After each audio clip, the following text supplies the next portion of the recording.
여러분 안녕하십니까? EBS 초대석 정관용입니다. 얇은 사 하얀 곡갈은 고이 접어서 나빌레라. 조지훈의 시 승무의 첫 소절이죠. 그렇습니다. 이 뾰족한 곡갈을 쓰고 넓은 장삼자락을 펄럭이면서 아름답고도 슬픔을 표현하는 춤 승무. 오늘 승무를 대표하는 예인 한 분 초대했습니다. 국가무형문화재 27호 승무 예능 보유자이시고 그리고 승무의 살아있는 교과서 이렇게 불리워지는 최상목 선생 함께 만나겠습니다. 선생님 어서 오십시오. 네, 안녕하세요. 네.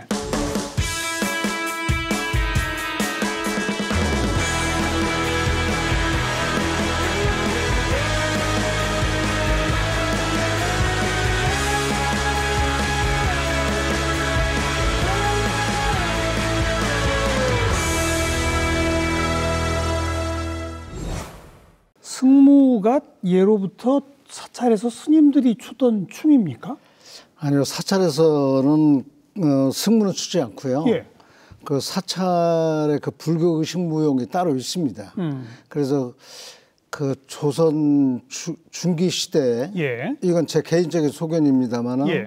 조선 중기 시대에 기방의 예인들에 의해서 불교 의식무에 영향을 받아서 그때 당시에 자기의 삶을 이야기하고자 해서 창작되어진 춤이 아닌가 그렇게 추정하고 있습니다. 그러니까 제가 처음에 이 질문을 던진 이유가 우리 최 선생님을 비롯한 그런 그 예인들께서 추는 승무를 제가 TV나 이런 데서 여러 번 봤는데 네네. 정작 사찰에서 스님들이 그런 춤을 추는 건 제가 못 봤거든요. 네, 그렇습니다. 그죠? 네네. 사찰에서 무슨 의식이 있을 때는 왜 바라를 즐기면서 네. 추는 춤이나 이런 것들은 조금 있는데 네. 근데 스님들이 추던 춤이 아닌데 승무란 이름이 붙었다. 승무의 기원에 관한 정확한 기록이 없습니까? 글쎄, 저도 이제 논문을 작성하다 보니까 예. 그 자료를 찾는데 그런 기록이 전혀 없어요. 없어요. 네, 그러니까 그때 당시에 뭐 민간인들이 민가에서 뭐 살기가 워낙 바쁜 분들이 뭐 참 춤들은 추면서 살았겠지만 예, 그런 예. 거를 기록해가면서 춤을 만들거나 그러지는 못했을 것 같은 생활상이었거든요. 그런데 그 속설은 여러 가지가 있습니다. 어떤 속설들이 있습니까? 뭐 기녀 황진이가 예, 지족선사를 유혹하기 위해서 뭐 우물가에서 장삼을 읽고 물을 끼얹어서 지족선사를 파괴시키기 위해서 추었다는 그런 속설도 있고요. 조선 중기의 그 단원 김홍도님의 그림을 보면은 무동이라는 작품이 있습니다. 민속화 중에 무동 있죠. 네네. 근데 제 개인적인 소견입니다만은 그 무동이 있고 춤을 추는데 그 삼연육각에 맞춰서 추고 있거든요. 삼연육각이 뭐죠? 삼연육각이라는 게 악기 6종류. 그래서 그 삼연육각에 맞춰서 춤을 추고 있는데 그 입은 복식이 보면은 승복이에요.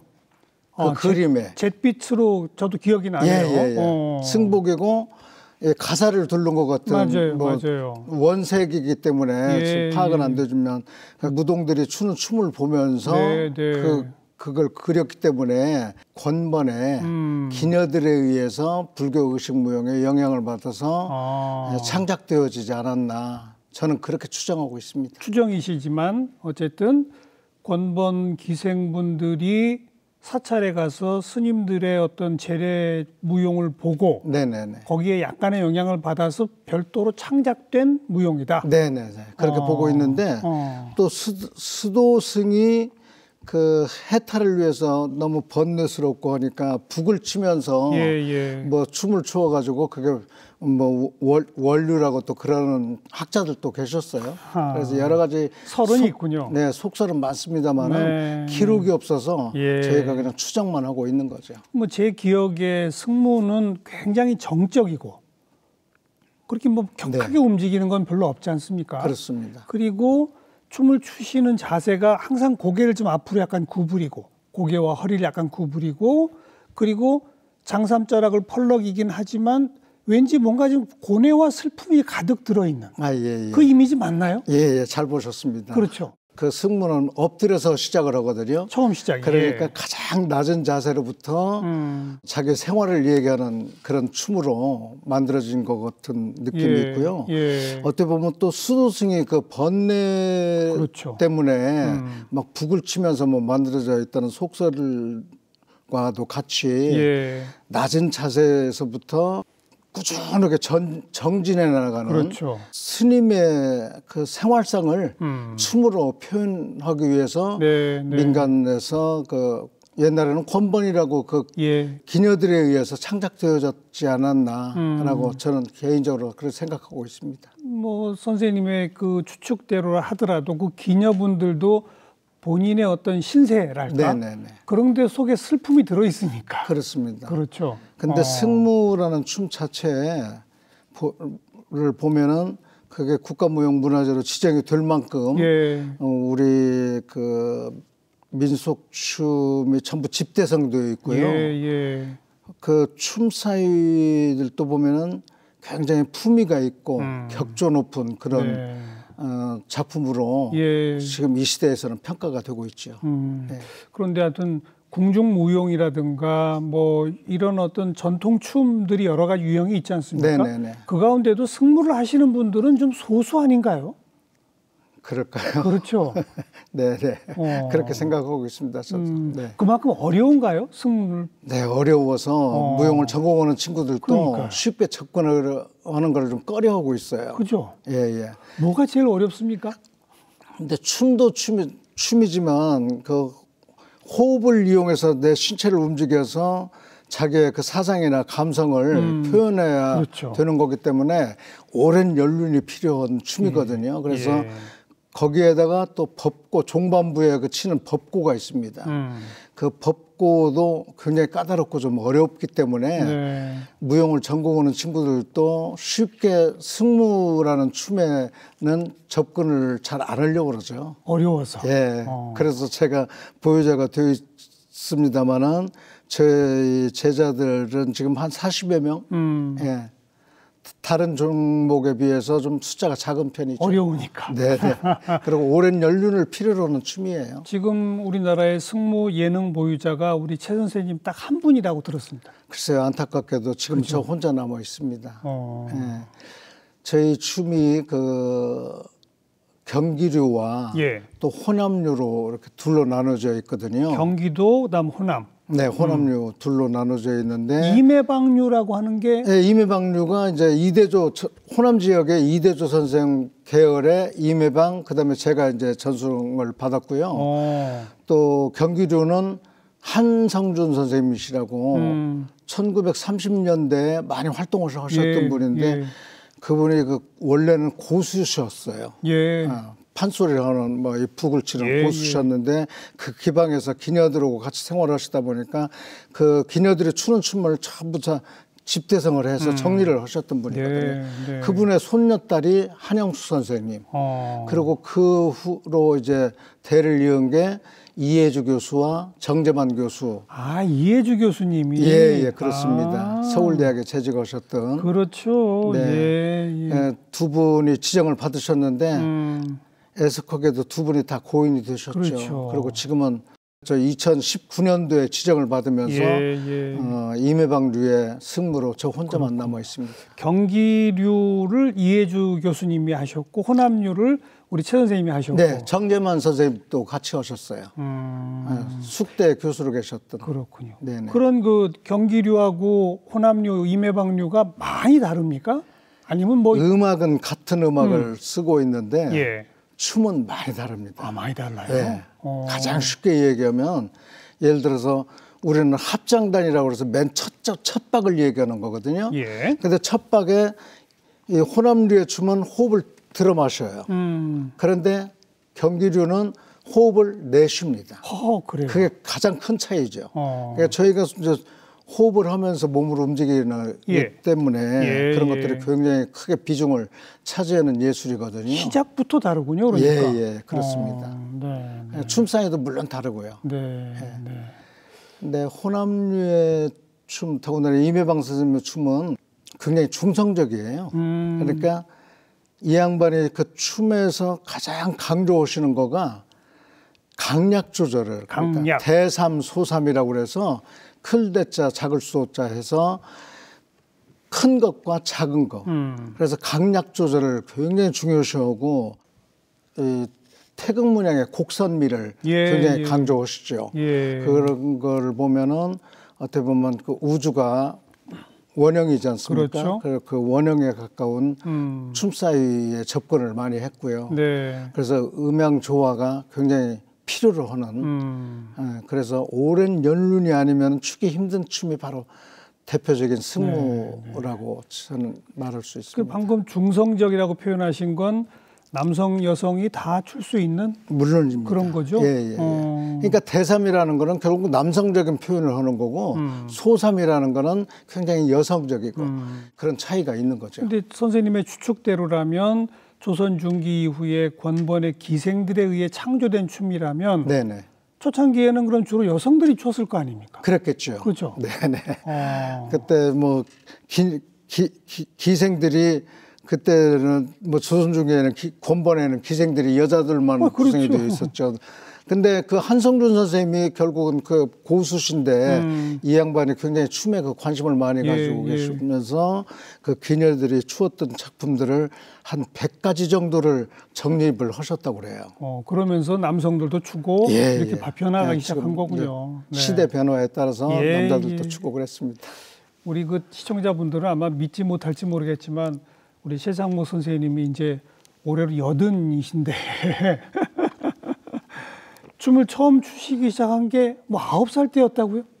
네, 제가 초등학교 1학년 때로 기억을 하니까 8살? 네, 8살 때로 기억됩니다. 어떻게 접하시게 됐어요, 이 춤을? 그러니까 제가 전주 출신인데요. 전주 사범 부속 초등학교죠. 그때 당시에는 국민학교를 다니는데 저희 학교에 그 발레를 하셨던 임성남 선생님이시라고 지금은 고인이 되셨지만 국립무용단 발레단 단장으로 오래 계셨던 분이 계세요. 현대무용 하신 분이네요. 발레면. 고전, 그 서양 고전 무용. 그렇습니다. 근데 그분이 이제 전주 사범학교를 졸업하시고 저희 학교를 부임을 해서 오신 거예요. 그래가지고 4학년 담임을 하셨는데 저희 학교에서는 이제 학예회를 하죠. 학예회를 하는데 제가 그 여학생하고 둘이 뽑힌 거예요. 그러니까 캐스팅이 돼서 결국은 제가 나비 역할을 하고 그 여학생의 꽃 역할을 하면서 꽃과 나비. 꽃과 나비라는 작품에 출연을 했던 기억이 있는데 그때 저는 어려서 뭐 기억을 정확하게 나지는 않습니다만은 그 후에 들은 얘기가 저희 큰누님이 말씀하시는데 임성남 선생님이 너 그때 가르쳤던 분이 그분이시라고 그래서 제가 임성남 선생님한테 여쭤봤어요. 근데 임성남 선생님도 그 뭐 꽃과나비라는 작품은 기억을 못 하시는데 재직 중이면서 학예회를 하셨던 그 안무를 하셨던 기억을 하시더라고요. 근데 어떻게 초등학교 1, 2학년 거린 그 발탁이 됐을까요? 글쎄요. 저한테 뭐 그런 재능이 조금 보였던가 봐요. 그래서 저희 누님 얘기 들어보니까 미술실에서 이렇게 연습을 하는데 제가 곧잘 따라서 하더래요. 가르치는 거를. 그러니까 그 학부모들이 아우 저 녀석 재주 있다고 그런 얘기도 저 누나가 들으셨다고. 아무튼 그러니까 발레 하시던 선생님 눈에 띄어서 어린 시절에 꽃과 나비라고 하는 학예회 발표를 한 게 처음 춤을 춘 거다. 그렇습니다. 그죠? 그러고서 어떻게 그러고 그냥 잃어버리고 있었는데 이제 중학교 진학을 하면서 그때 당시에는 여성 국곡단이 있었죠. 많이 활동을 할 때예요. 근데 저희 누나들이 두 분이 계셨는데 누나들이 이제 여성 국곡단 구경을 가면 저를 데리고 갑니다.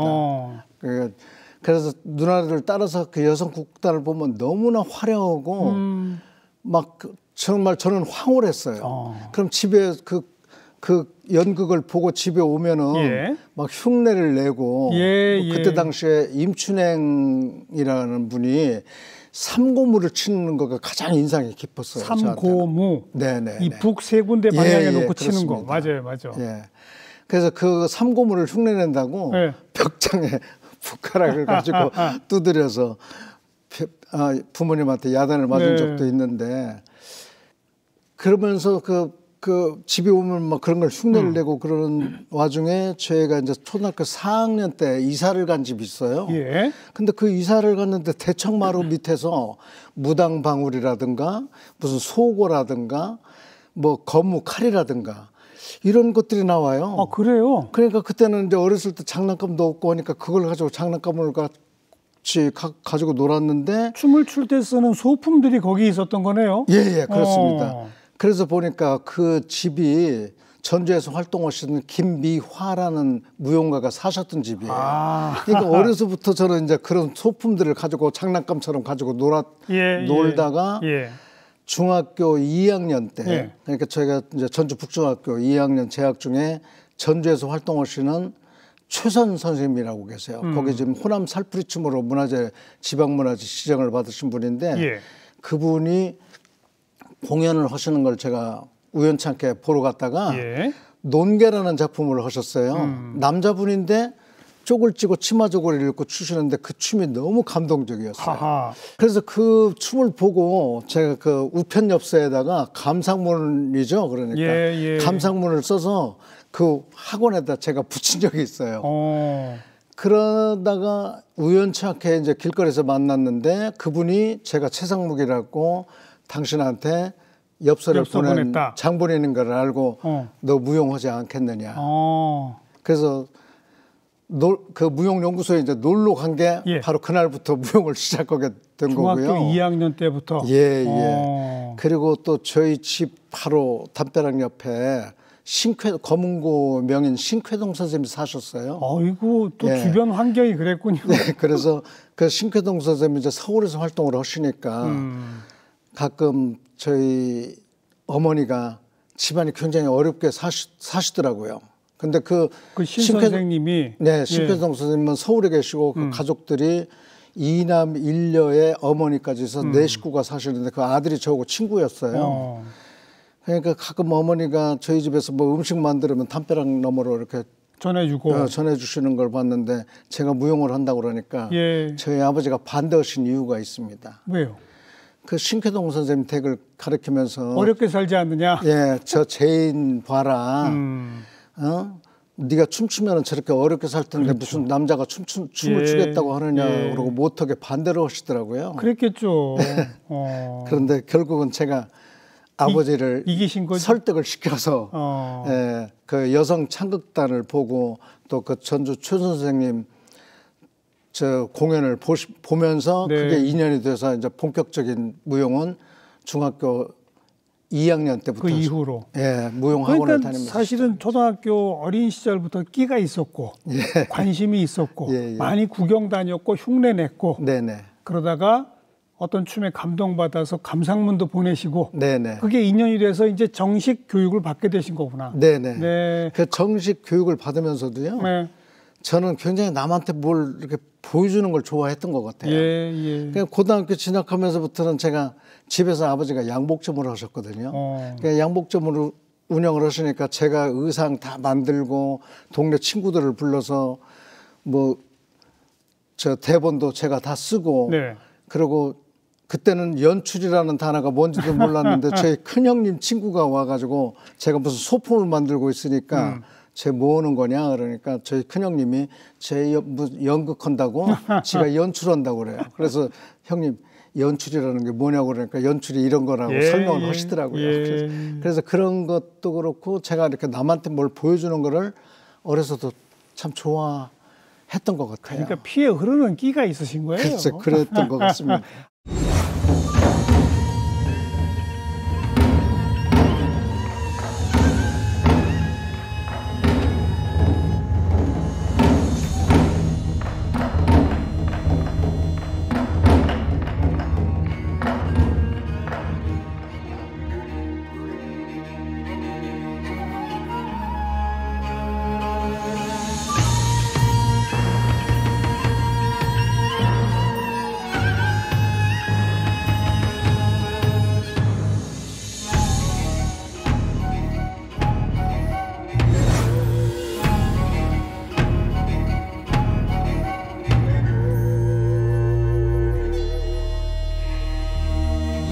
하여튼 본격적으로 무용을 배우기 시작한 건 중학교 2학년 때부터인데 네.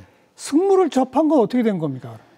그러다가 이제 제가 대학을 진학을 하면서 서울에 오자마자 강선웅 선생님과 태평무 보유자가 되신 강선웅 선생님과 예. 인연이 됐어요. 예. 그러다가 75년도에 부산에 계시는 임혜방 선생님을 제가 모셔서 공부를 시작하게 됐어요. 호남유인데 부산에 계셨어요? 그러니까 선생님? 그때 당시에 이제 그 임혜방의 춤은 뭐 방한춤이다, 기생춤이다. 원래 이분이 이제 기방 예술을 하셨던 분이기 때문에 예. 그때 당시에는 이제 신무용이 막 도입되면서 뭐 이제 같은 동료 무용가들이 일본에서 뭐 현대무용을 교육받고 오신 분들 이런 분들이 임혜방의 춤은 방한춤이다, 기생춤이다 이러고 이제 좀 하대를 하셨던 것 같아요. 그러니까 이 양반이 서울에서 활동을 안 하시고 부산으로 가신 거예요. 그런데 원로 선생님들 말씀하시는 거 들어보면 그래도 남자 무용가는 매방이가 최고지. 최고다. 이런 얘기들을 하시는 걸 제가 귀담아 듣고 언젠가 기회가 되면은 임혜방 선생님한테 공부를 해야 되겠다 했는데 제가 부산을 내려갈 수가 없으니까 임혜방 선생님을 서울로 모셔왔어요. 아이고. 그래가지고 저 혼자 모셔온 게 아니라 그때 서울시무용단 단장을 하셨던 문일치 씨라고 있어요. 근데 그분하고 이제 같이 우리가 공부를 하자. 모셔다 공부를 시작하면서 내가 추어야 할 춤은 이 춤이구나. 임혜방 선생 밑에서 몇 년을 그럼 사사하신 겁니까? 그 후로 뭐 돌아가실 때까지 제가 모셨으니까 모신 거죠. 뭐 한 40여 년, 50년 가까이 그 양반의 춤을 추었죠. 근데 아무튼 체계적으로 배운 거는 그래도 그 기간이 있을 거 아닙니까? 저는 뭐 쉬어가면서 공부하지는 않았습니다. 임혜방 쌤한테 공부할 때는 제가 휴일도 없었어요. 주말도 저는 놀아도 그냥 선생님 연구소에 가서 놀면서 선생님의 일거수일투족을 다 내 걸 만들어야 되겠다는 욕심 하나 때문에 공부를 정말 학습을 열심히 했죠. 몇 년쯤 배우시니까 내가 이제 선생님 그만 어느 정도 선생님 경지에 가는구나 이런 게 느껴지시던가요? 근데 그 경지에 선생님의 경지에 가는 거는 돌아가시는 순간까지도 저는 못 느꼈어요. 그래서 예술이라는 거는 끝이 없다라는 걸 알게 됐습니다. 처음 배우실 때 뭐 잊지 못할 일화 같은 거 없습니까? 임혜방 선생과의? 아니 근데 저는 이제 아무래도 무용과를 다녔고 하니까 학문적으로 좀 공부를 했지 않습니까? 근데 우리 임혜방 선생님은 그냥 권본에서 공부를 하신 분이니까 그냥 나 따라서 해라. 그런 것이겠죠. 교육 방법이셨어요. 그러시겠죠. 체계화된 이론은 없으시고. 그런데 워낙 재능이 많으신 분이라 춤이라는가 이 타악을 월등하게 참 다른 무용가들 제 눈에 보이기에는 다른 무용가들보다도 월등하셨어요. 뭔가 앞에서 한 번 하시고 두 번 하시면 조금 다른 걸 느껴요. 제가. 즉흥적으로 달라지죠. 그때 당시에는 뭐 즉흥으로 많이들 주시고 하니까 그래서 그런 거에 좀 제가 이의를 대면 왜 달라집니까 이렇게? 이의를 대면 야 쓸데없는 잔소리 하지 말고 그냥 따라서 해. 이게 교육 방법이셨어요. 그런데 저는 추면서 연불이라는 게 그 삼면육각에다 맞춰서 하는 춤인데요. 그 연불장단이 원래 한 장단이 6박 6박이에요. 근데 그 6박 중에 한 박이 또 3분박이에요. 근데 이 양반이 그런 구체적인 설명을 하지 않고 그냥 춤을 가르치시다 보면은 그 3분박을 장삼을 첫 박에 뿌릴 때가 있고 또 중간 박에 뿌릴 때가 있고 마지막 박에 뿌릴 때가 있어요. 그래서 그게 참 이게 3분박이구나. 근데 임혜방 쌤은 그게 3분박인 줄을 모르고 계셔서 제가 선생님 혹시 연불의 박이 한 박에 3분박입니까? 그러니까 또 잘난 체 하냐? 이러면서 야단을 하시더라고요. 그래서 그냥 선생님이 하라는 대로만 하고 저 혼자 이제 분석하면서 알겠습니다. 과학적인 그 터득하기 시작했죠. 게다가 이제 우리 최상무 선생님은 워낙 또 유명하신 게 그 스승의 가르침을 그대로 몸으로 체험할 뿐만 아니라 서양 음악, 대중음악 이걸 또 접목시켜서 각종 창작물을 만들어내신 걸로 또 유명하시지 않습니까? 그렇습니까? 스승들은 그거 못하게 하지 않았어요, 처음에는?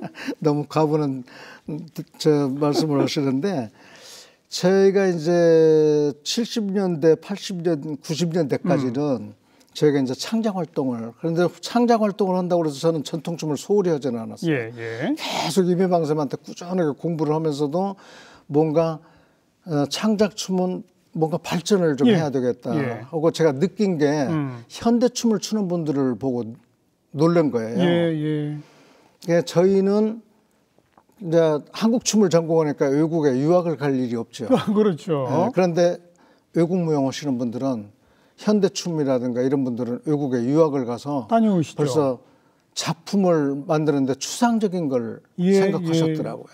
그리고 1979년도에 대한민국 무용제라고 해서 정부에서 시행하는 행사가 있었어요.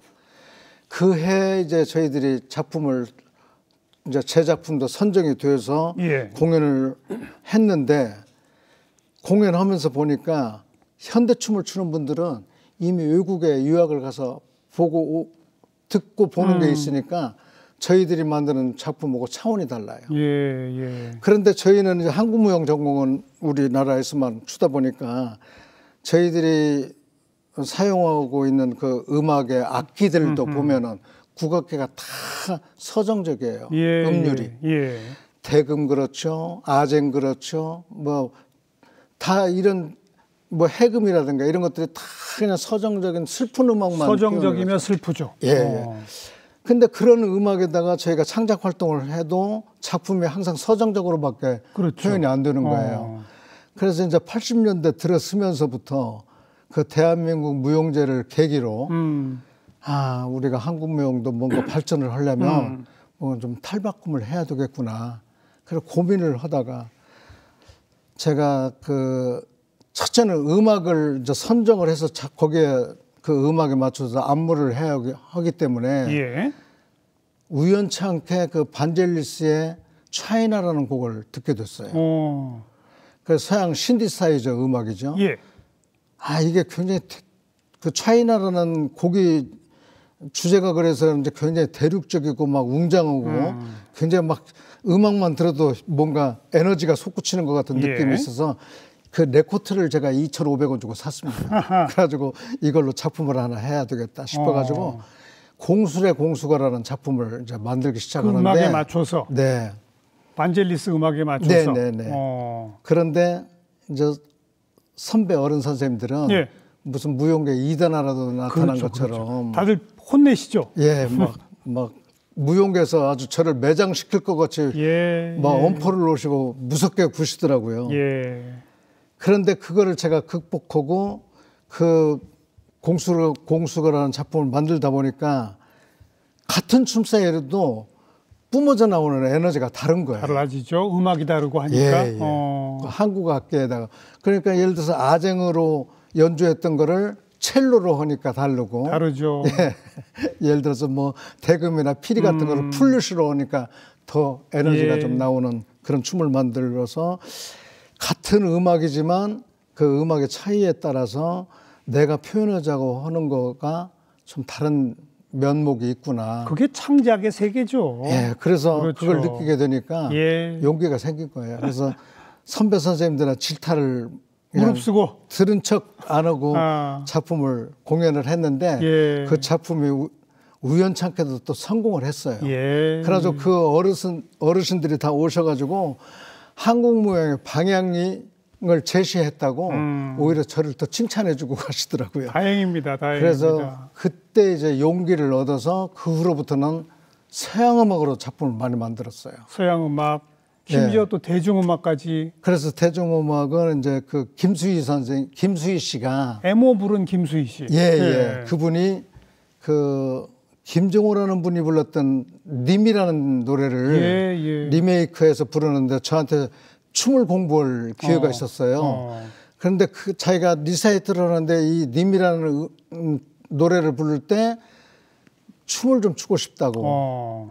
그래서 제가 저희 남자 제자애들 4명을 출연을 시키면서 안무를 하다 보니까 너무 그 감성이 너무 저한테 와 닿는 거예요. 그래서 그러자 그때 당시에 제가 어머니를 여인 지가 2, 3년밖에 안 됐기 때문에 저는 그 님에서의 절대자를 노래는 자기 연인인데 예. 저는 그 절대자를 어머니를 떠올리면서 그 작품을 만들어 가지고 그 작품도 또 성공을 하고 네. 그러니까 자꾸 용기가 생기는 거예요. 자신감이 생기고. 그런 식으로 서양음악이나 대중음악 등등하고 협업하면서 만들어낸 창작무용이 모두 몇 편 정도 됩니까? 제가 창작무용 만든 거는 한 30여 편 만들었습니다. 근데 30여 편이 다 성공하는 건 아니고요. 예. 근데 저는 작품을 만들면서도 제가 살아오면서 경험했던 것들 그런 것들을 제가 사실적으로 주제를 만들어서 해야 되기 때문에 제가 평소에 낙서했던 것들을 가지고 대본을 만든다든가 또 제가 좀 또 문장력이 부족하면 작가를 만나서 내가 이러이러한 작품을 만들고 싶으니 대본을 좀 써주십시오 해가지고 만들었던 작품들입니다. 네. 그래서 자기가 직접 체험을 했던 거기 때문에 무대에서 춤으로 표현을 할 때도 그게 더 그 관객들한테 공감대가 형성이 되지 않았었나. 그렇죠. 그 한 30여 편 되는 창작무용이 전부 다가 승무의 기본을 둔 겁니까? 아니면 다양한 한국 춤을 응용한 겁니까? 다양한 한국 춤이긴 한데 제가 이 승무의 작품을 그러니까 승무라든가 살풀이 춤이라든가 이매방쌤한테 공부했던 거를 원 바탕으로 그걸 바탕에 두고 그걸 뿌리에 두고 동작 안무를 했기 때문에 굉장히 제가 만든 작품들은 한국적 성향이고 또 우리의 정서가 그 작품에서 보인다라는 그런 평론가들의 말을 많이 들었습니다. 지금 승무 예능 보유자이시면서 또 살풀이 춤 이수자시잖아요. 네네네. 그 두 가지 춤이 어떤 차이가 있습니까? 쉽게 얘기하면 승무는 남자들이 출 수 있는 중후한 감이 있는 좀 무게감도 있고 하니까 그런 춤으로 평가가 되고 있고요. 살풀이 춤은 굉장히 섬세하면서도 여성적인 교태미가 필요로 하는 그런 중점을 가지고 추어야 춤이기 때문에 두 가지는 보면 여성적인 것과 남성적인 것 그게 승무와 살풀이라고 할 수 있는데 이매방 선생님의 춤은 춤 자체가 중성적이라고 저는 판단을 해요. 그래서 남성적인 것과 여성적인 거가 잘 조화를 이루어서 추기 때문에 그 굳이 뭐 남성적인 춤이다, 여성적인 춤이다라고 저는 분별을 하지는 않으려고 하고 있습니다. 네. 그 여러 협업 공연들도 많이 하셨습니다만 또 많은 분들이 기억하고 있는 게 지난 2004년 해외 뮤지션 바비 맥퍼린의 공연에서 즉흥춤을 추신 거. 네네네. 그 즉흥춤 탄생에 아주 그 비하인드 스토리가 재밌더라고요. 정말 즉흥이 되려고 공연 전에 한 번도 못 만나게 했다면서요? 네, 그렇습니다. 아니, 왜 만나지도 못하게 합니까? 서로 대화도 좀 하고 그래야 되는 거 아니에요? 근데 그 바비 맥퍼린이라는 분이 세계 그 투어 공연을 다니면서 어느 나라에 가면 그 나라의 그 전통 예술하는 분들하고 그 협업을 그게 하는 거가 특징이었대요. 그래서 이제 예술의 전당에서 초청을 했는데 이제 네티즌한테 물었던 거예요. 그랬더니 우리 한국에 오면은 해금하고 승무 이 두 개가 선정이 된 거예요. 네티즌에 의해서. 그래가지고 해금은 강은일 씨라고 그분이 이제 하시고 승무는 이제 제가 캐스팅이 돼서 하게 됐는데요. 못 만나게 하는 거예요. 그래서 왜 못 만나느냐 하니까 무대에서 즉흥적으로 추어야 된다는 거예요. 그건 처음에는 저는 두려웠죠. 그랬겠죠. 음악 없이 저보고 어떻게 춤을 추라고 하느냐 그랬더니 내가 춤을 추면 그 바비 맥퍼린이 음악을 해줄 거래요. 아, 그냥 춤을 추면 춤에 맞춰서 음악을 한다? 그럴 거래요. 음악이 먼저 있고 춤이 나오는 게 아니고? 그런 게 아니고요. 그래서 제가 이제 저는 이제 상수에서 나오고 바비 맥퍼린은 자기가 무대에서 끝나고 하수 쪽으로 가시더라고요. 그러니까 그때까지도 얼굴도 못 봤어요. 저는 바비 맥퍼린이라는 분이 뮤지션인 것만 알지 누군지도 모르니까. 그래서 저보고 일단 제가 먼저 춤을 시작을 하면은 바비 맥퍼린이라는 분이 음악을 해줄 거다. 구음으로. 그 막연하게 저는 참 사실 두려움을 가지고 이제 엎드려서 시작을 하니까 승무를 추기 시작하신 거예요. 그냥 제 나름대로 제가 카운트를 하면서 추고 있었죠. 그런데 배경음악도 없이. 그런데 무슨 음악이 들리는데요. 전 너무 놀랐어요. 이 양반이 물론 제가 승복 뭐 고가를 쓰고 뭐 가사를 두르고 했으니까 불교적인 춤을 출 것이다라는 거는 파악을 하셨는지 예.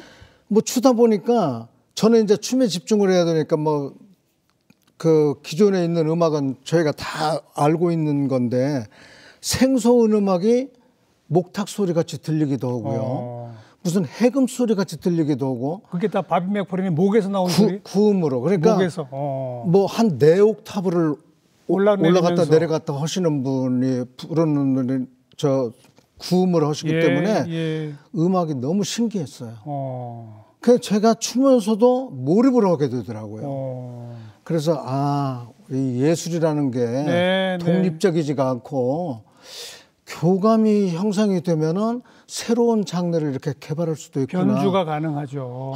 그런 걸 보고 제가 놀랐어요. 그 구음을 들으면서 또 춤도 약간 변화가 생기던가요? 제가 그동안 추었던 춤이 아니고 저도 제 스스로가 즉흥적으로 추게 돼요. 진짜 그 음악에 맞춰서. 고수들의 경지로군요. 근데 저는 그 순간에는 뭐 그런 거를 못 느끼면서 추었는데 객석에서 반응이 오는 거예요. 나중에 딱 끝나고 나니까 객석에서 기립박수가 나오는데 저희는 기립박수 같은 거 익숙치 않잖아요. 근데 그게 저한테는 기립박수가 아니고 바비 맥피린이었겠죠. 아니죠. 그래서 저도 아주 큰 경험을 하고 알겠습니다. 그분이 참 천재적인 음악인이시구나라는 또 아마 게 이제 그런 경험이 새로운 창작 무용 만드시는데 또 다 반영이 됐을 겁니다. 그랬을 것 같아요. 네. 저는 놀랐습니다.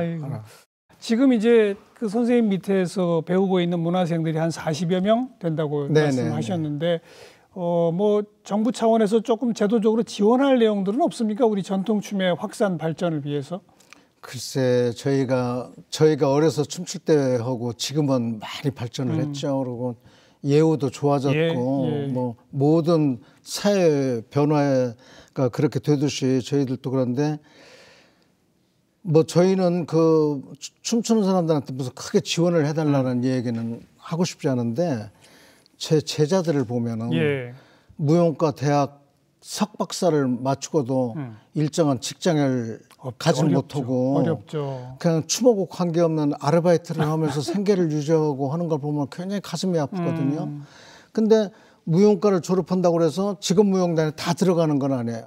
좀 더 무용단을 더 좀 많이 만들어서 활성화를 좀 더 시킨다든가 하면은 무용을 정말 힘들게 전공했던 친구들도 자기 활로에 바르게 찾아가서 알겠습니다. 활동을 할 수 있는 그런 사회적 좀 체계가 되었으면 하는 그런 아쉬움이 가장 크죠.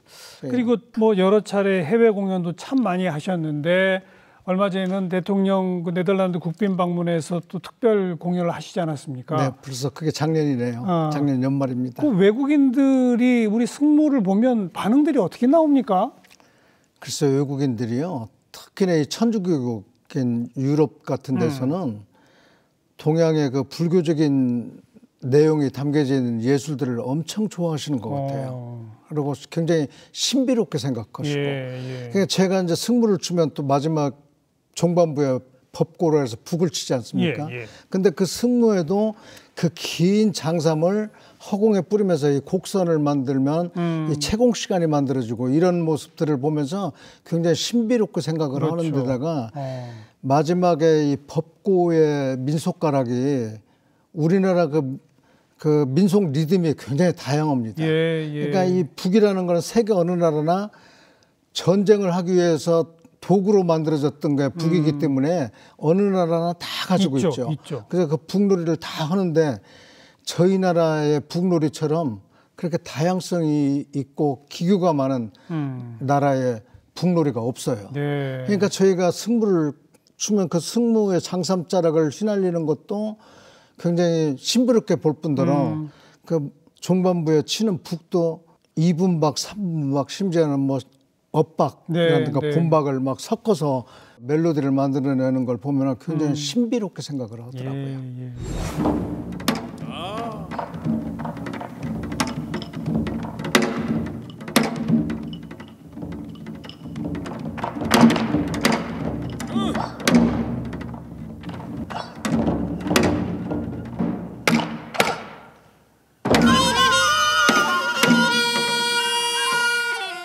그래서 저희 승무가 아주 참 그렇게 가면은 관객들한테 감동이랄까 이런 특히 걸 유럽 주는 것 쪽에서, 같기도 유럽 해요. 쪽에서. 네네네. 하긴 그 천주교 쪽에 그 성가하고 네.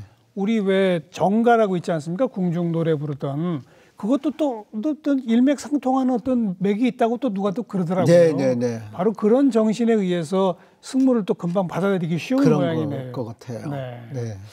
지금 뭐 아까도 말씀드렸지만 80연세에도 불구하고 꾸준히 춤을 추시고 계신데 요즘은 한번 추시면 연습 몇 시간씩 하십니까? 저는 뭐 제자들하고 같이 연습을 하는데 주어진 시간은 2시간이거든요. 예. 근데 뭐 한 2-3시간 연습을 하면요. 제 제자들이 먼저 좀 쉬었다 하자고. 그런 체력이 어디서 나오세요? 글쎄요. 저희가 이 전통춤을 추면서 원래 복식 호흡을 하잖아요. 예. 그러니까 들숨과 날숨을 하면서 이 신체를 움직여야 되고 또 예. 저희 전통춤은 이 발바닥을 디딤을 그렇죠. 굉장히 그렇죠. 건강에 맞아요. 좋다는 얘기. 혈류 개선도 되고. 그렇습니다. 이 발바닥의 모든 그 근육들이 내장하고 연결이 되어 있다고 맞아요. 해서 저희들이 그 발바닥 근육을 누르면서 호흡을 쓰기 때문에 다른 사람들보다는 조금 노화가 늦지 않나. 얼굴도 팽팽하시고 아주. 네. 그거는 뭐 저희 부모님한테 고맙게 생각해야 되겠죠. 앞으로 계획, 목표가 있으시다면? 이제 제가 말씀하셨다시피 이제 금년이 만 80이 됩니다. 그래서 인생 80 예. 최상목의 춤향이라는 작품을 10월 달에 대관이 되어 있는 상황이나 예. 금년도 10월 달에? 네, 금년입니다. 예. 그래서 그걸 준비하고 있고 또 제가 2012년도에 책을 하나 낸 적이 예. 있었어요. 그때는 이제 무용원지 시작은 이제 50년이라고 그래서 반세기 50년 해가지고 책을 하나 낸 적이 있는데 이번에는 이제 그 저희 민속학자 한 분이 예. 저에 대한 평전을 쓰겠다. 그래서 그게 아마 금년도에 네. 공연과 더불어서 평전도 아마 발간이 되고 그럴 알겠습니다. 예정입니다. 네. 네. 우선 10월 공연부터 기대하고 네네. 지켜보도록 할게요. 네, 감사합니다. 건강하시고요. 오늘 고맙습니다. 네, 감사합니다.